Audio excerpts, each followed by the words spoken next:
ಆತ್ಮೀಯ ಬಂಧುಗಳೇ, ಹೊಸದಾಗಿ ಇವತ್ತು ಪಣಗುತ್ತಿಯಲ್ಲಿ ಮಾರ್ಕಂಡೆ ಮೀನುಗಾರ ಸಹಕಾರಿ ಸಂಘ ಸ್ಥಾಪನೆ ಆಗಿದೆ.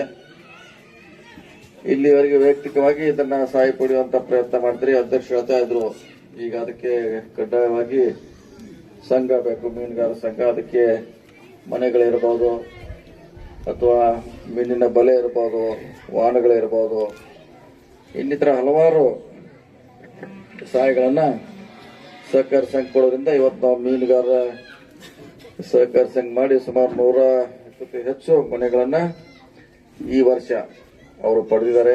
ಅದು ಪಣಗುತ್ತಿ ಇರಬಹುದು, ಎಮ್ಕನ್ಮಡಿ ಇರಬಹುದು, ಬೇರೆ ಬೇರೆ ರಂಗದೊಳಗೆ ಕೊಡುವಂತ ಪ್ರಯತ್ನ ಮಾಡಿದ್ದಾರೆ. ನಿಮ್ಮ ಸೇವೆ ನಿರಂತರವಾಗಿ ಆಗಲಿ. ಪ್ರತಿ ವರ್ಷ ಒಂದು 100 ಮನೆ ಬಂದ್ರೆ ಬಹುಶಃ ಕೆಲವೇ ವರ್ಷಗಳಲ್ಲಿ ಎಲ್ಲ ಮೀನುಗಾರಿಗೆ ಮನೆ ಸಿಗುವಂತ ಪ್ರಯತ್ನ ಆಗ್ತದೆ. ಮತ್ತು ಮೀನುಗಳನ್ನ ಬೆಳೆಸುವಂತ ಪ್ರಯತ್ನ ಮಾಡಿ. ಯಾಕಂದ್ರೆ ಇಲ್ಲೇ ಪಕ್ಕಕ್ಕೆ ಡ್ಯಾಮ್ ಇದೆ, ನಿಮ್ದೇ ಡ್ಯಾಮ್ ಇದೆ ನಿಮ್ಮ ಊರ ಹತ್ತಿರ.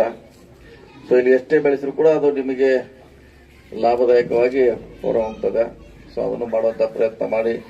ಸರ್ಕಾರದಿಂದ ಕೂಡ ನಾವು ಕೂಡ ರಸ್ತೆಗಳಿರ್ಬೋದು, ನಿಮ್ಮ ದೇವಸ್ಥಾನ ಇರಬಹುದು, ಶಾಲೆಗಳಿರ್ಬೋದು, ಸುಮಾರು ಅಭಿವೃದ್ಧಿಗಳನ್ನ ಮಾಡುವಂತ ಪ್ರಯತ್ನ ಮಾಡ್ತೀವಿ. ವಿಶೇಷವಾಗಿ ಹೊಸದಾಗಿ ಒಂದು ನಮ್ಮ ಹೆಸರಿಯಿಂದ ಇಲ್ಲಿ ಬರುವಂತ ಒಂದು ಹೊಸ ರಸ್ತೆ ಕೂಡ ಶಾರ್ಟ್ ಕಟ್ ಆಗಿದೆ ನಿಮ್ಗೆ ಬರಲಿಕ್ಕೆ.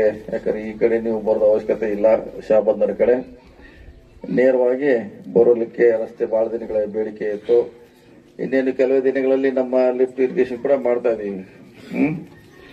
ರಾಜಕಟ್ಟಿ ಈ ಭಾಗದ ಸುಮಾರು 5-6 ಊರಿಗೆ ಅದು ಕೂಡ ಟ್ರಯಲ್ ಸ್ಟೇಜ್ ನಲ್ಲಿ ಇದೆ. ಸೊ ಸಾಧ್ಯ ಆದಷ್ಟ ಈ ಭಾಗದಲ್ಲಿ ಡೆವಲಪ್ ಮಾಡ್ಲಿಕ್ಕೆ ಪ್ರಯತ್ನ ಮಾಡ್ತಾ ಇದೀವಿ. ಅದಕ್ಕಾಗಿ ಯಾರು ಕೆಲಸ ಮಾಡ್ತಾರ ಇದಕ್ಕೆಲ್ಲ ಹೇಳ್ತಾರ ನಮ್ಮ ಇಬ್ಬರು ಲೀಡರ್ಗಳು. ಇನ್ನು 2 ವರ್ಷ ಐತಿ, ಈಗ ಎದ್ದು ಬಿಟ್ಟಾರ ಅವ್ರು. ಇನ್ನು 2 ವರ್ಷ ಓಡೋದು ಬಹಳ ಕಷ್ಟ, ಗೊತ್ತಿಲ್ಲ ಅವ್ರಿಗೆ. ಇನ್ನು ಕೊನೆ 1 ವಾರ ಇರ್ತಾ ಓಡಬೇಕಾಯ್ತಿ. ಈಗ 2 ವರ್ಷ ಮುಂಚೆ ಓಡತಾರ, ಎಲ್ಲಿ ನಿಲ್ತಾರೋ ಗೊತ್ತಿಲ್ಲ. ಎಲ್ಲಿ ಕಮಲ್ದಿನಿ ಚಿಕ್ಕವನು ಕೊಟ್ಟು ತಿಂತಾಳ ಈಗ ತಗೊಳತಾರ. ಇದು ಇನ್ನು 2 ವರ್ಷ ಬಹಳ ಐತೆ ಅಂತ. ಯಾಕಂದ್ರೆ ಈಗ ಓಡಿ ಏನು ಉಪಯೋಗ ಇಲ್ಲ ಅಂತ ನಾವು ಸುಮ್ಮದಿವಿ. ಅರೆ ಇಷ್ಟೇ ಮಾತ್ರ ಕೆಲಸ ಯಾರು ಮಾಡ್ತಾರೆ, ಯಾರು ಮಾಡ್ಯಾರ. 20 ವರ್ಷದಿಂದ ನಿಮ್ನ ಅಳಿದಾರ. ಅವಾಗ ಹೆಂಗ ಆಳ್ತಿದ್ರು, ಏನೇನ್ ನಿಮ್ಗೆ ಹೇಳ್ತಿದ್ರು, ಏನ್ ಮಾಡಿದಾರೆ ನಿಮ್ಗೆಲ್ಲ ಗೊತ್ತಿದೆ, ಏನ್ ಗೊತ್ತಿಲ್ಲ ಅಂತೇನಿಲ್ಲ.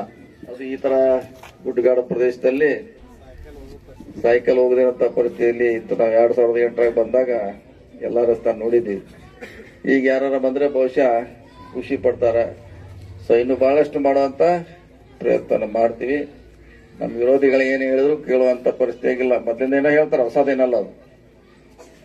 ಹೊಸದೇನಲ್ಲ. ಇಲೆಕ್ಷನ್ ಬಂದಾಗ 6 ತಿಂಗಳು ಮೊದಲು ಶುರು ಮಾಡಿದ್ರು, ಈಗ ಜಲ್ದಿ ಶುರು ಮಾಡ್ಯಾರ. ಇನ್ನದು ಯಾವಾಗ ಅಷ್ಟು 2 ವರ್ಷ ಓಡೋಟ ಶಕ್ತಿ ಯಾರಿಗೂ ಇರೋಲ್ಲ. 6 ತಿಂಗಳಿರ್ತ ಏನಾರ ಸೆಟ್ ಹೊಡ್ಬೇಕಾಗತ್ತೆ. ಅದಕ್ಕಾಗಿ ಈಗ ನಾವು ಸೆಟ್ ಹೊಡೆಯುವಂತ ಅವಶ್ಯಕತೆ ಇಲ್ಲ. ಇನ್ನು ಬರಲ್ಲ. ಸೊ ಈಗ ಬಂದಾಗ ನೀವೆಲ್ಲ ಇದ್ರೆ ನಾವು ಇಲ್ಲಿ ಬರ್ದೆ ನೀವು ಗೆಲ್ಸ್ಕೊಟ್ರಿ. ನಮ್ಗೆ ನಿಮ್ ಕಾನ್ಸ್ಟಿಟ್ಯೂನ್ಸಿಗೆ ಬರ್ದೆ ನಿಮ್ಗೆ ಭೇಟಿ ಆಗದೆ ನಮ್ಮ ಪರವಾಗಿ ನೀವು ಮಾಡಿರಿ. ಈಗಂತೆ ಅದಕ್ಕಿಂತ ಮತ್ತೆ ವಿಭಿನ್ನವಾಗಿ ಆಗಿದೆ. ಮತ್ತೆ ನಿಮ್ಮನ್ನ ಗುರುಸ್ತಾರೆ. ಈಗ ಬೆಂಗಳೂರಿಗೆ ಹೋದ್ರು ಕೂಡ ಎಮ್ಕನ್ಮಡಿ ಕಾನ್ಸ್ಟಿಟ್ಯೂನ್ಸಿ ಅಂದ್ರೆ ಹೆಚ್ಚು ಮನಿ ಕೊಟ್ಟಾರ, ನಿಮಗ ಹೆಚ್ಚು ಕೊಟ್ಟಾರ, ಗೌರವ ಕೊಡ್ತಾರ. ಅಷ್ಟು ಗಳಿಸಿರಿ. ನಾವು ನಿಮಗ ಬಹಳ ಕೊಡದೇ ಇದ್ರು ಕೂಡ, ಯಾವುದೇ ಕಚೇರಿಗೆ ಹೋದ್ರು ಕೂಡ, ಯಾವುದೇ ಒಂದು ರಾಜಕಾರಣಿ ಕಡೆ ಹೋದ್ರೆ, ಯಾವುದೇ ಒಂದು ವ್ಯಕ್ತಿ ಕಡೆಗೆ ಹೋದ್ರೆ ನಿಮ್ಮನ್ನ ಕೂರಿಸ್ತಾರ, ಗೌರವ ಕೊಡ್ತಾರ. ಅಷ್ಟು ಮಾತ್ರ ಕೊಟ್ಟಿದ್ವಿ. ಅದನ್ನ ಯಾರು ಕೊಡ್ಲಿಕ್ಕೆ ಆಗೋಲ್ಲ, ಅದನ್ನ ಕೊಡ್ಸಿದೀನಿ.